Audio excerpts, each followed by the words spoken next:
We have got a heavy one today. We're looking at a piece from The Spectator by Sean Thomas that really challenges, well, probably the single biggest belief in British investing. That London property is always a golden ticket, the ultimate safe haven. Exactly. But Thomas is calling it a trap. The headline is basically a warning shot. The London property market might be about to implode. And look, we tend to gloss over the crash headlines. They pop up all the time. But this one, the data he uses is actually pretty scary. It is. And the argument here isn't just about interest rates. It's that the London flat is sort of shifting from a pension, your retirement fund, into a prison. To prison. Yeah.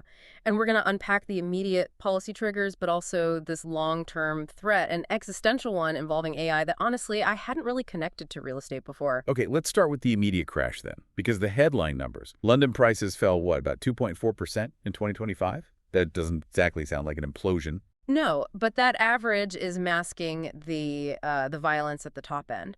If you zoom in on prime areas, Kensington and Chelsea prices dropped 16.5%. 16%. And the City of London, down 18%. The article points out that Londoners are actually more likely to sell at a loss right now than anyone else in the UK. So it's a crisis in specific tiers of the market. And the source seems to blame a perfect storm of government decisions, starting with the abolition of the non-dom status. Right. And just to be clear for everyone, that was the tax status for wealthy residents whose permanent home is technically outside the UK. So they didn't pay UK tax on foreign income. The government scrapped it, but Thomas says they misjudged how people would react. Instead of paying up, the super rich just left. They packed up for Milan or Dubai and dumped all this luxury stock on a market that just had no buyers. Okay, so that's the billionaires. But the article also talks about a VAT bomb hitting the middle class. This is the addition of VAT to private school fees. Yeah, I saw the numbers on this.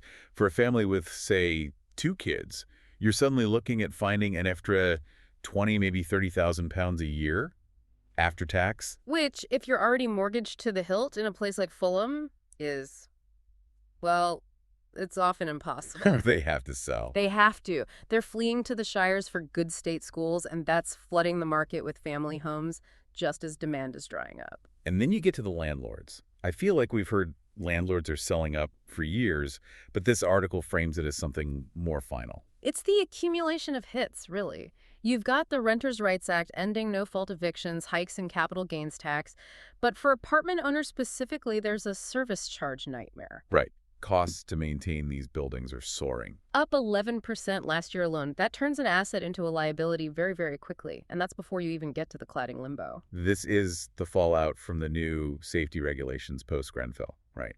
Exactly. There are thousands of these medium-rise blocks that still don't have the final safety paperwork signed off.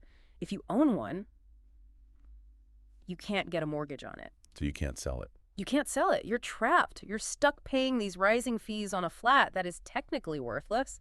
Thomas calls the owners serfs in a neo-feudal system. Okay, so that's the financial misery. But, taxes change, governments change. The part of this piece that really made me stop was the comparison to Los Angeles. This is the real core of it. The argument is that even if you fixed all the tax issues tomorrow, London is facing a deeper an existential crisis because of AI. He draws a direct line between Hollywood and the City of London. Essentially, you look at LA, the property market there is stumbling because the whole industry, writers, producers, editors is shrinking. AI is doing the work. And London is basically a huge factory for finance, law, and consulting. Which are the very next sectors on the chopping block for AI. Sadiq Khan, the mayor, even warned about mass unemployment in these white-collar jobs. It just makes you question the whole model of a super city, doesn't it? We pay this huge premium to live in London to be near the high-paying jobs. But if those jobs get decoupled from the location or just disappear, then the city loses its entire purpose. Exactly. The article also touches on, demographic shifts and crime affecting the city's allure. But the core economic threat is that AI just makes cramming everyone together unnecessary. If you don't need to be there to make money, and it's expensive, you just leave. And the property market doesn't just correct, it resets permanently. It's a sobering thought. We just assume big cities are invincible, that they always bounce back. History says otherwise. It really forces you to ask, are you betting on a geography or are you betting on an economy? Because those two things might be separating right before our eyes. That's the question to leave you with. If AI eventually decouples high-value work from physical location entirely, Will the very concept of the supercity become obsolete? Something to mull over. Thanks for listening to The Deep Dive.